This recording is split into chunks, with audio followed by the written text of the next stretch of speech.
जय हिंद स्टूडेंट्स। आज हम यूपी बोर्ड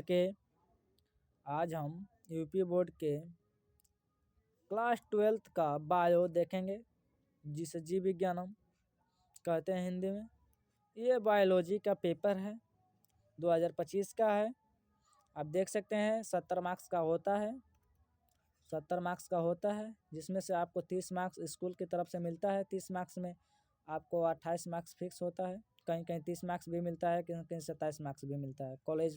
कॉलेज पर डिपेंड करता है और कॉलेज वाला कितना देता है 30 मार्क्स में। तो आपका बायो का पेपर है, यहाँ पे बायो का पेपर डिस्कस कर रहे हैं कि कौन कौन सा क्वेश्चन यहाँ पे आ रहा है। तो आपको देख सकते हैं यहीं से स्टार्ट होगा। बहुविकल्पी प्रश्न 4 हैं। अब देखो यहाँ पे स्टार्ट करना, ज़्यादा आपका समय नहीं लेते हुए आप भी साथ साथ पेपर देखते चल सकते हैं और पेपर को एनालिसिस कर सकते हैं कि कहाँ कहाँ से आ रहा है पेपर और किस किस चैप्टर से ज़्यादा पूछा गया है। अब यहाँ पे देख सकते हैं, यहाँ पे पहला बोल रहा है, ये 1 मार्क्स का है MCQ। पहला क्या बोल रहा है, दोहरा निषेचन होता है। कहाँ होता है? सवाल में, कवक में, आवृत्ति पौधे में, हाँ इसमें होता है। चलते हैं दूसरे क्वेश्चन पे। दूसरा क्वेश्चन बोल रहा है डीएनए के रासायनिक चाकू है, इसमें से कौन है? लाइगेज, पॉलीमर, ट्रांसक्रिप्टेज, ये वाला है एंड्रोन्यूक्लीज। चलते हैं अगले स्लाइड पे। यहाँ पे देख सकते हैं ग वाला में बोल रहा है पारिस्थितिक अनुकूलन पाया जाता है। किस में पाया जाता है? तो पहला में भी पाया जाता है, जलोदित पौधों में भी, मरुद्वीय पौधों में भी, यानी दोनों में भी पाया जाता है। आप समझ सकते हैं दोनों में भी पाया जाता है। यहाँ पे घ वाला देखो, मंगोली जड़ता किसके कारण होती है? किसके कारण होती है? यानी 21वीं जोड़े की नहीं, 21वीं जोड़े की अलैंगिक सूत्रों के एक ही धारी सूत्रता होता है। चलते हैं अगले सवाल पे। यहाँ पे 1 मार्क्स का सवाल आपका ख़त्म हो चुका है, यहाँ पे पढ़ सकते हैं। यहाँ पे देख सकते हैं जो भी आंसर टाइप क्वेश्चन है, इसे आप सटीक तरीक़ा से जवाब दे सकते हैं। ये 1 नंबर का है सवाल है, आप देख सकते हैं।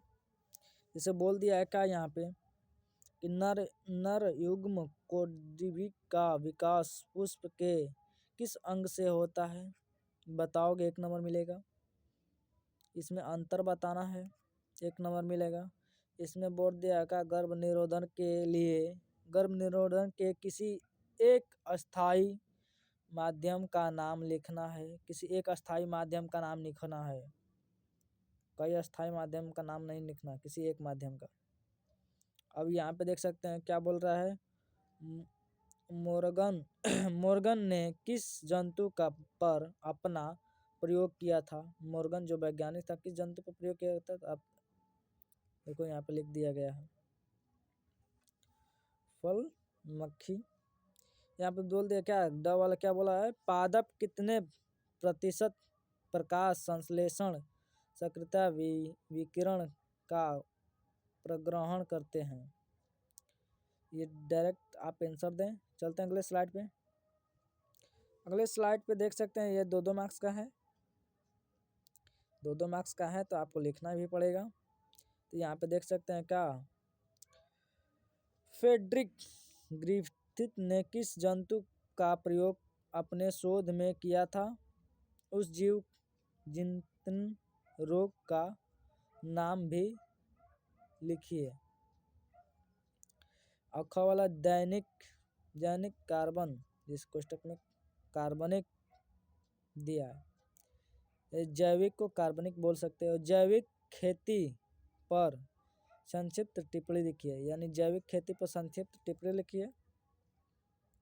और यहाँ पे भी दे दिया क्या, संक्षेप में लिखना है क्या, एंट्रियोमेटिक्स क्या होता है, यहाँ पे लिख सकते हैं।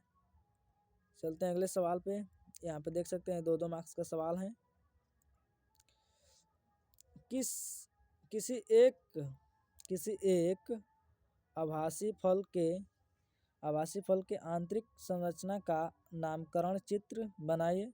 तो नामकरण करना है और चित्र बनाना है, तब आपको 2 नंबर मिलेगा। जैव विविधता की क्षति के 2 मुख्य कारण क्या है, ये लिखना है। अभी देखो ये 3-3 मार्क्स का है। तो मेंडल कौन है, मेंडल 10 से ही पढ़ते आ रहे हैं। तो मेंडल कौन है, उनके वंशागति के नियमों का नाम लिखिए। तो वंशागति का नियमों का नाम लिखना है, बस उस पर डिस्कस नहीं करना है कि वंशागति में ये है वो है फलाना ढेकान चीना, नहीं, उसका नाम लिखना है बस। 3 नंबर आपको मिल जाएगा सटीक। अब देखो मलेरिया परजीवी के जीवचक्र का स्वस्थ एवं नामीकरण चित्र बनाइए, ये करिए। और यहाँ पे दिया पुष्पी पौधों में बीजाणु का भ्रूणकोश सहित नामांकित चित्र बनाइए। तो भ्रूणकोश सहित नामांकित चित्र बनाइए। तो आप चित्र बना सकते हैं। अब यहाँ पे देखो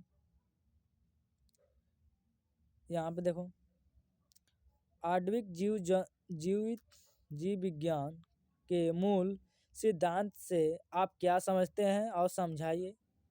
जो आप समझते हैं उसको समझाइए, जो पढ़े हैं उसके अनुसार, ना कि अपने अनुसार समझाना है, ठीक है। जो पढ़े हैं उसके अनुसार उसको बताना है। अब देखो पांचवा में देख सकते हैं कि यहाँ पे क वाला टाइफाइड तथा हैजा के रोग जनक कौन है, उसके लक्षण लिखिए। और यहाँ पे देखिए ख वाला बोल रहा है स्त्री जनन तंत्र का आरेखित नामांकित चित्र बनाइए। तो आरेखित नामांकित चित्र बनाना है, यानी बायो में आपको कलाकारी भी सीखना पड़ेगा कि चित्र बनाना है। तो चित्र स्पष्ट बनाओ कि सटीक दिखे। ज़्यादा तो चित्र पूछ देगा, उसमें नाम पूछ देगा, उसको बोलेगा कि इसको इंट्रैक्शन कीजिए, दर्शाइए। तो उस अंग को दर्शा कर उसका नाम लिखेंगे। अब देखो यहाँ पे ग वाला बोल रहा है मानव इंसुलिन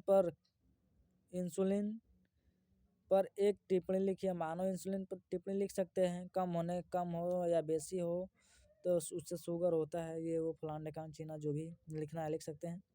घ वाला क्या बोल रहा है, संक्रमण क्या होता है, ये पहला जवाब दीजिए। और दूसरा कृत्रिम संचरण की प्रक्रिया एवं महत्व पर संक्षेप में वर्णन कीजिए। तो संक्षेप में वर्णन कीजिए कि संकरण क्या है। तो संकरण आप देख सकते हैं। संकरण फिर से आपको सवाल दिखा दे रहे हैं, स्क्रीनशॉट ले सकते हैं। अब यहाँ पे देखो, यहाँ पे सवाल देखो छठवां में, ये भी 3-3 मार्क्स के हैं। तो यहाँ पे देख सकते हैं स्वास्थ्यो इन सिटू कोष्टक में दिया है एवं बाय स्वास्थ्यो एक्स सिटू संरक्षण पर टिप्पणी लिखिए। इस पर भी टिप्पणी लिखिए तो आपको 3 नंबर मिलेगा। ये बोल दिया है जैव उर्वरक किसे कहते हैं, जैव उर्वरक किसे कहते हैं। अब यहाँ पे जैव उर्वरक देख सकते हैं।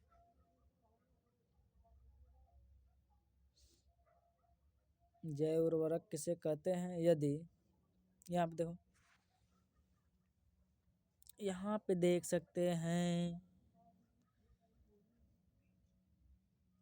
उर्वरक के बढ़ाने में उनकी भूमिका क्या उल्लेख कीजिए। यहाँ पे दे बैंक क्रॉस एवं टेस्ट क्रॉस को समझाइए, इसको समझा सकते हैं। चलते हैं अगले सवाल पे। आप पेपर को देखिए, पेपर 5-5 मार्क्स के कौन कौन सा पूछा है। तो 5-5 मार्क्स में ये ध्यान दो कि दो ऑप्शन दे रहा है, दोनों में से कोई एक करना होगा। दोनों में से कोई एक करना होगा, यहाँ पे देख सकते हैं, दोनों में से कोई एक करना होगा। अथवा का ऑप्शन दे दिया है। ये लिखो, मानव जीनोम के उपयोग एवं भविष्य में चुनौतियों पर एक निबंध लिखिए। तो भविष्य में चुनौतियों पर निबंध लिखिए मानव जीनोम पर।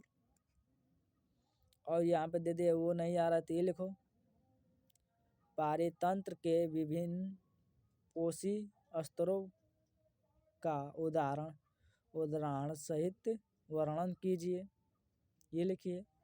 8वां में भी 5-5 मार्क्स का है, ये भी दोनों में से कोई एक करना है। तो जैव प्रवर्धक क्या है और इसके विभिन्न उपयोगों का वर्णन कीजिए या लक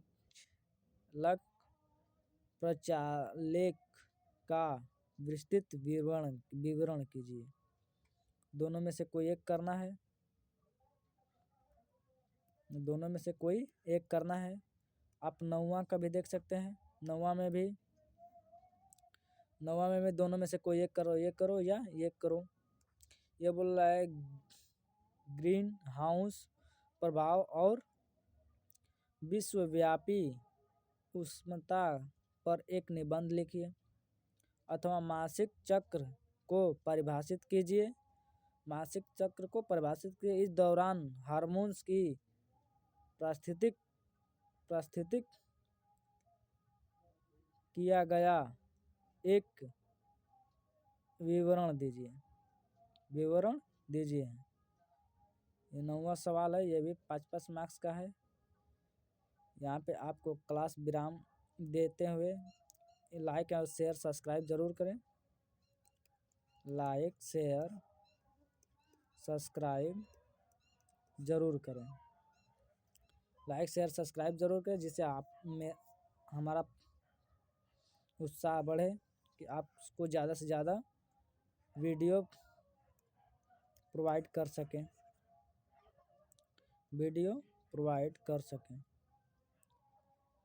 क्लास को यहीं विराम देते हैं। जय हिंद, जय भारत।